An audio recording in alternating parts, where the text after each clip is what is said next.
Ini kami berserta tim terdiri Pak Didi, kemudian teman-teman dari IPB, kemudian beberapa teman-teman juga dari ITB dan teman-teman Indef itu melaporkan kepada Bapak Presiden terkait dengan pekerjaan yang kami sudah ditugaskan untuk membangun peta jalan hilirisasi yang menjadi fokus Bapak Presiden. Dan alhamdulillah pekerjaan sudah selesai dan kami sudah laporkan dibagi menjadi 8 bagian dan 20 dari 21 komoditas peta hilirisasi. Jadi selama ini kan kita bicara hilirisasi, peta jalan roadmap besarnya itu belum ada. Dan alhamdulillah tadi kami sudah laporkan dengan total investasi sampai dengan 2040 sebesar 545,3 miliar US dollar.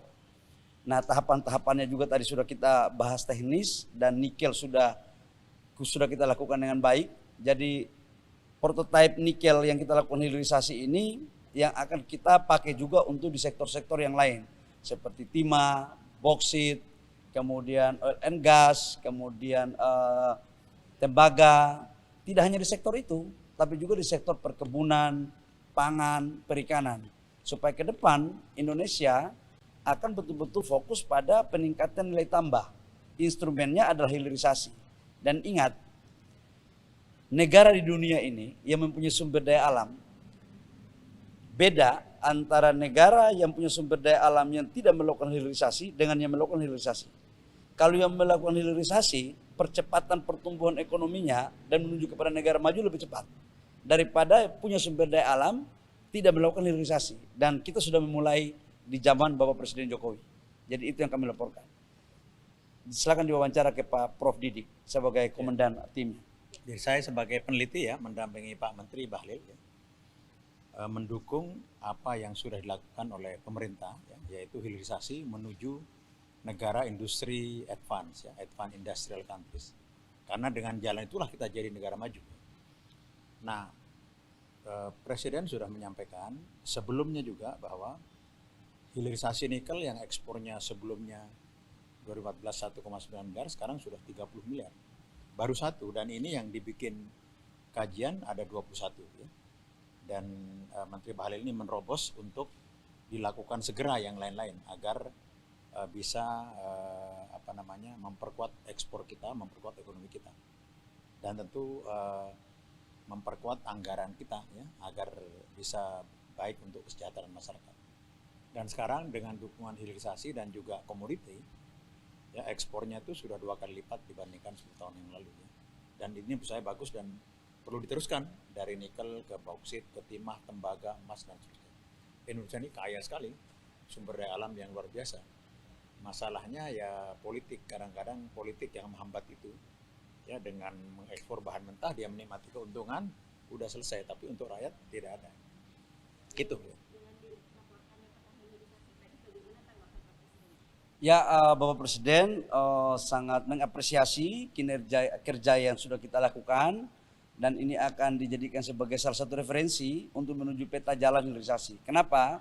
Karena ini sekaligus sebagai tindak lanjut daripada komunike bersama di G20 di paragraf 37. Di paragraf 37 itu adalah hilirisasi, nilai tambah dan kolaborasi menjadi satu kesepakatan. Dan kita sudah harus mempunyai peta jalan itu. Jangan kita mengusulkan tentang hilirisasi, tapi Indonesia nggak punya peta jalan hilirisasi. Dan alhamdulillah tadi Bapak Presiden memerintahkan kepada saya sebagai Menteri Investasi untuk melakukan skala prioritas apa-apa saja yang harus kita lakukan sekarang. Katakanlah sekarang kita menyetop nikel, kemudian boksit. Ke depan apa lagi? Seperti timah atau apa, tembaga sebentar lagi. Jadi ini yang akan kita lakukan. Sekali lagi bahwa hilirisasi tidak hanya sektor pertambangan, tapi ke depan akan arah kepada oil and gas, pangan, perkebunan, termasuk perikanan. Itu. Terakhir Pak, dalam waktu dekat realisasinya apa Pak? Seperti apa? Oh, yang pertama kan kita akan menyetop ekspor boksit. Dan Bapak Presiden sudah mengumumkan itu.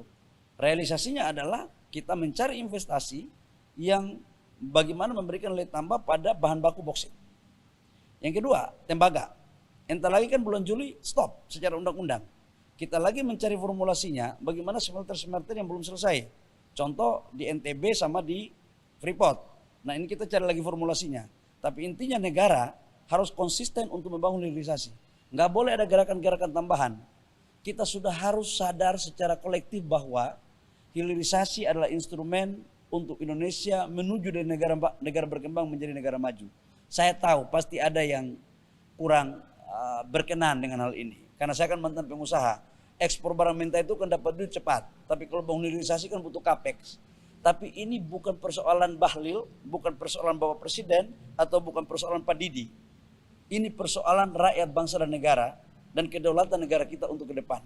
Kalau mau negara kita disegani oleh dunia, maka kita harus memulai sadar bersama-sama. Dan sesuatu yang besar pasti ada yang perasaannya terkorban. Itulah konsekuensi aja. Kita nggak boleh mundur sedikit pun hanya akibat karena persoalan-persoalan begitu. Ya, itu dinamika kok. Dan Bapak Presiden Jokowi kan punya ketegasan kan jelas. Jadi kalau presidennya sudah sangat begitu, sudah tegas, jelas, jangan menterinya membleh, nggak boleh. Ya, kita harus taat dan mengikuti apa yang diperintahkan oleh Bapak Presiden dan undang-undang.